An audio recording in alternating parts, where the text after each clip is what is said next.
Hi எல்லாருக்கும் வணக்கங்க. Welcome to Edumatics plus. அது எப்படி நம்ம ஸ்கூலை வச்சு இங்கே எஜுகேஷன் நல்லாயிருக்கும் அப்படின்னு சொல்ல முடியும்? அங்கே எடுக்கிற அந்த டீச்சர்ஸை வச்சு தானே ஸ்கூல் நல்லா இருக்கா நல்லா இல்லையான்றதை சொல்ல முடியும். ஸோ ரொம்ப ஆழமான ஒரு புள்ளி இதுதான். அந்த பள்ளியில் எடுக்கக்கூடிய பாடம் நடத்தக்கூடிய ஆசிரியர்கள் எந்த அளவுக்கு பாடத்தை நடத்துகிறார்கள், எந்த அளவுக்கு மாணவர்களை கவனிக்கிறாங்க அப்படிங்கிறத பொறுத்து தான் மாணவர்களுடைய எஜுகேஷன் ஆனது ரொம்ப தரமாக இருக்கும். அங்கே இருக்கிற கட்டிடம், பெஞ்சு, ஸ்மார்ட் போர்டு, இல்லை தமிழ் வழி கல்வி, ஆங்கில வழி கல்வி, இது எல்லாமே ரெண்டாம் பட்சம்தான். ஒரு பள்ளியை உருவாக்குறதும் மாணவனுடைய எதிர்காலத்தை தீர்மானிக்கிறதும் அங்கே வகுப்பறைக்குள்ளே நின்று பாடம் நடத்தக்கூடிய ஆசிரியர் தான். தனியார் பள்ளியாக இருந்தாலும் சரி, அரசு பள்ளியாக இருந்தாலும் சரி, நல்ல ஆசிரியர் அமைந்து விட்டால் அங்கே கல்வி நிச்சயம் தரமாக இருக்கும். ஸ்கூல் அங்கே ஒரு மேட்டரே கிடையாது. அரசு பள்ளியில் இருக்கிற ஆசிரியர்களில் யார் சிறப்பாக கற்பிக்கிறாங்க, எந்த பள்ளி உங்கள் பிள்ளைக்கு சரியாக இருக்கோ அப்படிங்கிறத ஒரு பெற்றோராக நீங்கள் எப்படி ஐடென்டிஃபை பண்ண முடியும் அப்படிங்கிறதுக்கான நடைமுறை வழிகள் சில நான் உங்களுக்கு சொல்கிறேன். ஃபஸ்ட்டு, உள்ளூர் மக்கள் மற்றும் முன்னாள் மாணவர்களிடம் நம்ம விசாரிக்கணும். ஒரு ஆசிரியருடைய திறமை கண்டிப்பாக அந்த பகுதி மக்களுக்கு நல்லா தெரியும். அந்த பள்ளியில் தற்போது படித்து கொண்டிருக்கிற பிள்ளைகளுடைய பெற்றோர்கள்கிட்டையும், அங்கே படித்து முடிச்சுட்டு போன, அதாவது அலுமினி ஸ்டூடெண்ட்ஸ்னு சொல்லுவோம், அந்த மாணவர்கள்கிட்டையும் நீங்கள் பேசுங்க. அங்கே மேக்ஸ் எடுக்கிற சார் எப்படி, சயின்ஸ் டீச்சர் நல்லா சொல்லி தருவாங்களா, பிள்ளைங்க தப்பு பண்ணால் கவனிப்பாங்களா, கண்டிப்பாங்களா அப்படின்னு சொல்லி நேரடியாகவே நீங்கள் கேளுங்க. மக்களின் நற்சான்றிதழை விட பெரிய மதிப்பீடு இந்த உலகத்தில் வேறு எதுவுமே இல்லை. அடுத்தது, தலைமை ஆசிரியருடைய ஆளுமையை நீங்கள் கண்டிப்பாக அங்கே கவனிக்கணும்.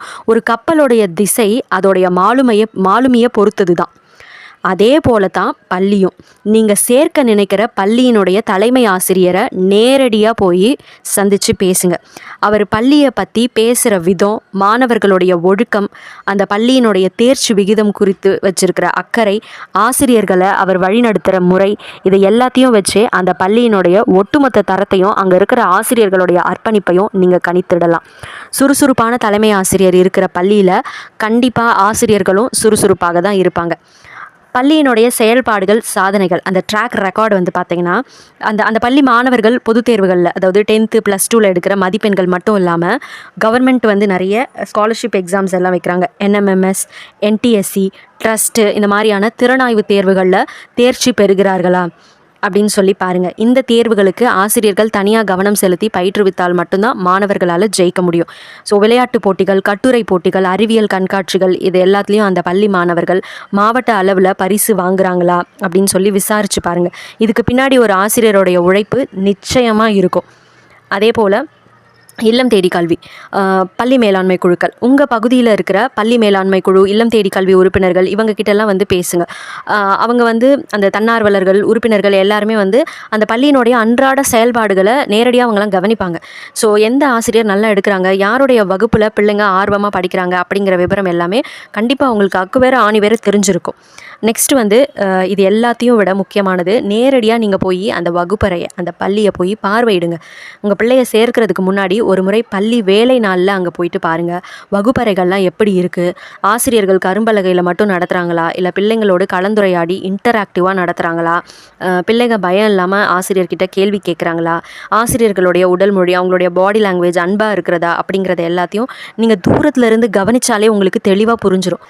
ஒரு முக்கியமான உண்மை இருக்குது. அரசு பள்ளி ஆசிரியர்கள் எல்லாருமே கடினமான போட்டித் தேர்வுகள், டெட்டு, TRB இதெல்லாம் எழுதி தான் அவங்களுடைய தகுதியை நிரூபித்து தான் வந்தாங்க. அவங்கக்கிட்ட திறமை நிச்சயமாக இருக்கும். ஆனால் அந்த திறமையை முழுமையாக பயன்படுத்தி பிள்ளைங்களுக்கு கற்பிக்கிற அக்கறை உள்ள நல்ல ஆசிரியர்கள் எந்த பள்ளியில் அதிகமாக இருக்காங்க அப்படிங்கிறத நான் இப்போ உங்களுக்கு சில வழிகள் எல்லாம் சொன்னேன் இல்லைங்களா, அது மூலமாக நீங்கள் கொஞ்சம் எளிமையாகவே கண்டறிய முடியும். ஸோ அப்படி நீங்கள் கண்டுபிடிச்சிங்கன்னா உங்கள் பிள்ளைங்களை தைரியமாக நீங்கள் அந்த பள்ளியில் சேர்க்கலாம். அதில் எந்த ஒரு மாற்று கருத்துமே இல்லை. ஸோ ஸ்கூலை விட அங்கே பாடம் நடத்துகிற டீச்சர்ஸ் தான் ரொம்ப முக்கியம். ஏன்னா ஸ்கூல் நல்ல ஸ்கூலாக இருக்கும், நிறைய டீச்சர்ஸ் நல்லா எடுப்பாங்க. நம்ம பிள்ளைக்கு எடுக்கிற டீச்சர் நல்லா எடுக்கலைன்னா கண்டிப்பாக அந்த இடத்துல நம்ம பிள்ளையோடைய படிப்பு கொஞ்சம் பின்னாடி லேக் ஆகும். ஸோ அதை நீங்கள் தெளிவாக தெரிஞ்சுக்கணும் அப்படின்னா நீங்கள் இது எல்லாத்தையுமே போயிட்டு நல்லா அலசி ஆராய்ஞ்சு உங்கள் பிள்ளைய பள்ளியில் சேர்க்குறது மிகவும் தேவையானது, மிகவும் அவசியமானது. தேங்க்யூ.